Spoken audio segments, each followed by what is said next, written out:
Hey everyone, welcome back to Native Speakers Channel. I'm Johnny, and I'm so glad you're here today. Whether you're new to the channel or have been with us for a while, thank you for joining me. Today, we're going to tackle something that every English learner needs to master, asking for directions like a native speaker. It's one of those essential skills that can really make or break your travel experience, or even just navigating your daily life in an English-speaking country. So grab a coffee, get comfortable, and let's dive right in. Why learning to ask for directions matters. Before we get into the phrases and expressions, let me tell you why this topic is so important. When you're in a new city or even a familiar place where you've gotten a bit lost, being able to confidently ask for and understand directions can save you tons of time and stress. But here's the thing. Textbooks often teach you very formal, stiff ways of asking for directions that native speakers rarely use in everyday conversation. Today, I'm going to teach you the natural conversational way that real English speakers ask for directions, so you'll sound more fluent and feel more confident. The basic framework. Let's start with the foundation. When you need directions, you're essentially doing three things: getting someone's attention politely, asking your question, and understanding the response. Native speakers have specific patterns they use for each of these steps, and once you learn them, you'll be able to mix and match to suit any situation. Getting someone's attention. First things first, you need to stop someone and get their attention without being rude. Here are the most common ways native speakers do this. Excuse me. This is the gold standard. It's polite, it's universal, and it works in any situation. You might hear variations like, "Excuse me, sorry to bother you, but..." "Excuse me, could I ask you something quickly?" "Excuse me, do you have a second?" Sorry, or sorry to bother you. British speakers especially love starting with sorry. It softens the interruption and sounds very natural. Hey, sorry. This is more casual and works well if you're asking someone around your age in an informal setting. Pardon me. This is slightly more formal, and you'll hear it more often from older speakers or in more formal situations, but it's perfectly acceptable.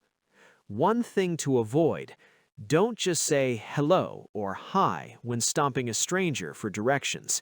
It sounds a bit odd in English. Always use excuse me or sorry to acknowledge that you're interrupting them. Asking your question. Now here's where it gets interesting. Native speakers rarely say, "Where is the post office?" in the way textbooks teach. Instead, we use much more natural expressions. Let me break down the most common patterns. Pattern 1. Do you know where? This is probably the most common way native speakers ask for directions. It sounds humble and natural. Do you know where the nearest subway station is? Do you know where I can find a good coffee shop around here? Do you know where Fifth Avenue is? Notice how we often add the nearest or a good to make it more specific and natural. Pattern 2. Could you tell me how to get to? This is slightly more formal, but still very common and natural. Could you tell me how to get to Central Park? Could you tell me how to get to the train station from here? Could you tell me the best way to get to the museum? Pattern 3. I'm looking for. This is super casual and conversational. Native speakers use this all the time. Hi, sorry, I'm looking for the public library. Do you know where that is? Excuse me, I'm looking for a pharmacy. Is there one nearby? I'm trying to find the City Hall building. Can you point me in the right direction? Pattern 4. Which way to? This is the most casual and direct. Use it when you're in a hurry or in very informal situations. Which way to the beach? Which way to platform 3? Excuse me, which way to the exit? Pattern 5. How do I get to? This is straightforward and works in any situation. How do I get to Main Street from here? How do I get to the airport? How do I get to the visitors center?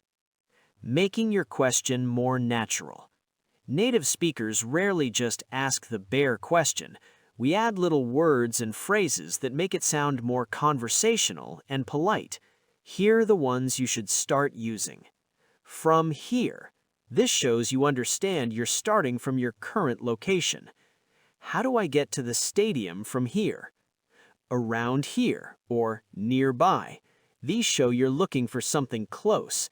Is there a bank around here? Do you know if there's a gas station nearby? The best way to. This asks for a recommendation, not just any route. What's the best way to get to downtown? What's the quickest way to the highway? I'm trying to find the, or I'm trying to get to the. This sounds more natural than just where is. I'm trying to find the post office. I'm trying to get to the convention center. Do you happen to know the is extra polite and humble. Do you happen to know where the tourist information center is? By any chance, do you know the, similar to above, this is very polite. By any chance, do you know where I can catch a taxi? Okay, so you've asked your question perfectly.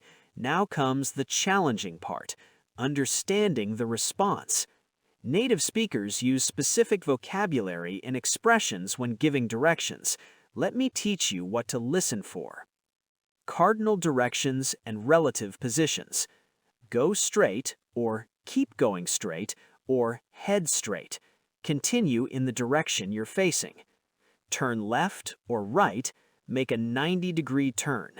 Take a left or take a right is same as turn left or right, but more casual. Hang a left or hang a right is very casual, slang way to say turn left or right. Make a left or make a right is another casual variation. Bear left or bear right. This means stay to the left or right side, usually at a fork or gentle curve, not a sharp turn. It's on your left or right, the destination will appear on that side of the street. It's on the left-hand side or right-hand side, more formal version of the above. Distance and landmarks. Native speakers rarely give exact distances. Instead, we use relative measurements. It's just around the corner. Very close, usually meaning one turn in a short distance. It's just down the street or road, close by, in the direction you're heading. It's a couple of blocks away. A block is the distance between two streets in a city grid. A couple usually means 2 or 3. It's about a 5-minute walk. We measure walking distance in time, not meters or feet. It's right there. Very close, you might even be able to see it. It's not far, or it's pretty close, relatively near, but these are vague. It's quite a way, or it's a bit of a walk. Pretty far, you might want to consider transportation. You can't miss it, it's very obvious or prominent, easy to spot. Using landmarks. Native speakers always use landmarks when giving directions. Go past the Starbucks and turn right. Continue beyond a landmark, then turn. When you see the big church, turn left. Use a building as a reference point. It's right across from the library, directly opposite. It's next to the pharmacy, immediately beside. It's between the bank and the restaurant, located in the middle of two places. It's behind the shopping mall, on the far side of another building. Take the second street on your right. Count the streets, take the second one. At the traffic light, go straight. Or at the intersection, turn left. Use traffic features as markers. Common phrases in directions responses. When someone gives you directions, you'll hear certain phrases repeatedly. Here are the ones you need to know. You're going to want to... A common way to start directions instructions. You're going to want to head north on Main Street. What you want to do is another natural way to explain directions. What you want to do is take the next left. You'll see, describing what you'll encounter. You'll see a big fountain in the center of the square. Keep an eye out for, watch for this landmark. Keep an eye out for the red brick building. You're heading in the right direction. You're going the correct way. You've just passed it. You went too far. You'll arrive at a landmark or intersection. You'll come to a roundabout, take the third exit. Follow the signs for, look for directional signs. Just follow the signs for the city center. Responding during and after directions. As someone gives you directions, you need to show you're following along. Native speakers don't just stand silently. We give feedback. Here's what to say. While they're talking. Okay, or okay. Right. Got it. Uh-huh. Mm-hmm. I see. These small acknowledgments show you're listening and understanding. If you're confused, sorry, could you repeat that? Wait, so I turn left at the bank? I'm sorry, I didn't quite catch that last part. So let me make sure I've got this right. After they finish, okay, great, thank you so much. Perfect, I really appreciate it. That's really helpful, thanks. Got it, thank you. Brilliant, cheers, British. If it sounds complicated, is it easier to just take a taxi? That sounds a bit far. Should I drive? Maybe I'll just use my GPS. Thanks anyway. Alternative solutions. Sometimes people don't know the directions either. Here's what they might say and how you should respond. If they don't know. Sorry, I'm not from around here. I'm not sure, actually. Sorry, I don't know this area very well. Your response. No problem, thanks anyway. That's okay, I'll ask someone else. No worries, have a good day. If they suggest alternatives, you might want to ask at that information desk over there. Try asking in that shop, they'll know. Your best bet is to use Google Maps. Your response. Good idea, thanks. I'll do that, thank you. Modern technology integration. Here's something really important. Native speakers often combine asking for directions with technology. You might hear or want to say, my GPS is acting up. Do you know if this is the right way to... Or, Google Maps is telling me to go this way, but it doesn't look right. Am I heading toward... I'm trying to follow these directions on my phone, but I'm lost. Is this 5th Street? Do you have Wi-Fi here? I need to check my maps. This is totally normal and natural. Don't be afraid to mention you're using technology. Special situations. Asking for directions for facilities. Sometimes you need a bathroom, ATM, or other facility. Here's how native speakers ask. For bathrooms, where's the restroom? American. Where's the bathroom? American, more casual. Where are the toilets? British. Is there a bathroom around here? For ATMs, where's the nearest ATM? Is there a cash machine nearby? British. For specific shops, where can I find a pharmacy? Is there a grocery store close by? While on public transport, does this bus go to downtown? Is this the right train for the airport? What stop do I get off at for the museum? How many stops until Central Station? Do I need to transfer to get to... Cultural tips. A few cultural notes that will help you sound more natural. Americans tend to use street names and directions like north, south, east, and west, more than Europeans. British speakers say opposite instead of across from, and roundabout instead of traffic circle. In cities, people walk fast and might be in a hurry. Choose people who look like they have a moment to stop. Ask locals, not tourists.